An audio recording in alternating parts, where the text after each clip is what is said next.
सातारा जिल्ह्यामध्ये अत्यंत वैविध्यपूर्ण अशा उपक्रमांसाठी प्रसिद्ध असलेलं राजे प्रतिष्ठान नवरात्रोत्सव मंडळ दरवर्षी सामाजिक भावना आणि सामाजिक जाणीवा ठेवून वेगवेगळे उपक्रम सादर करत असतं। या मंडळाला सातत्यानं मी भेटत असतो। अमोल तांगडे यांच्या विनंतीवरून आजच्या दुर्गोत्सवाच्या सोहळ्यासाठी मी असेल, रवी साळुंके असतील, आमचे मित्र संग्राम बर्गे असतील, फडतरे साहेब असतील, ही सगळी मंडळी आम्ही इथं उपस्थित आहोत। यावर्षी केदारनाथाची प्रतिकृती या मंडळानं सर्वांना दाखवली आणि या माध्यमातून केदारनाथाचं सुद्धा तिथलं मंदिर कसं असेल याचं सुद्धा प्रचिती या मंडळानं दिली आहे।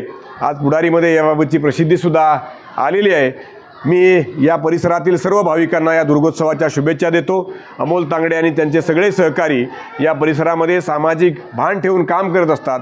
त्या पाठीशी आमची सगळी मंडळी त्यांच्या मागं खंबीरपणे उभी असतात आणि छत्रपती उदयनराजे भोसले यांचेसुद्धा आशीर्वाद या सर्व उपक्रमांना असतात। मी पुन्हा एकदा आमच्या सगळ्यांच्या वतीनं दुर्गोत्सवाला सर्व माता भगिनींना, मंडळाच्या कार्यकर्त्यांना मनापासूनच्या शुभेच्छा देतो।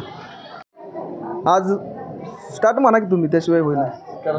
आज आपण या ठिकाणी राजे प्रतिष्ठान नवरात्रोत्सव मंडळ या मंडळाच्या वतीनं हे जे मंडळाचं 22वे वर्ष आहे, या वर्षाच्या निमित्तानं या ठिकाणी केदारनाथ मंदिराची जी हुबेहूब प्रतिकृती या ठिकाणी उभारलेली आहे, त्या मंदिरामध्ये आपण या ठिकाणी उभा आहोत।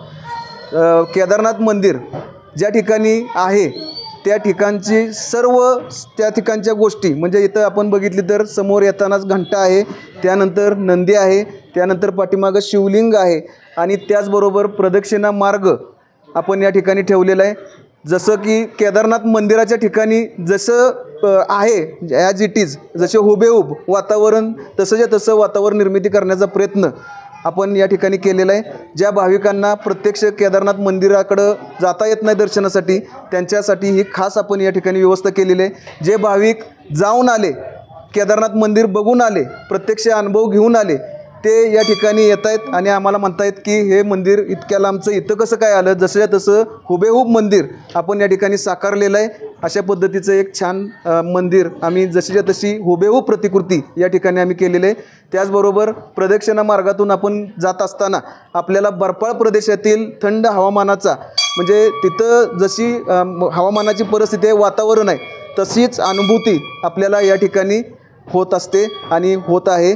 या ठिकाणी आपण सर्वांनी या मंदिराला भेट द्यावी अशी मी आपणा सर्वांना या ठिकाणी मंडळाच्या वतीनं विनंती करतो।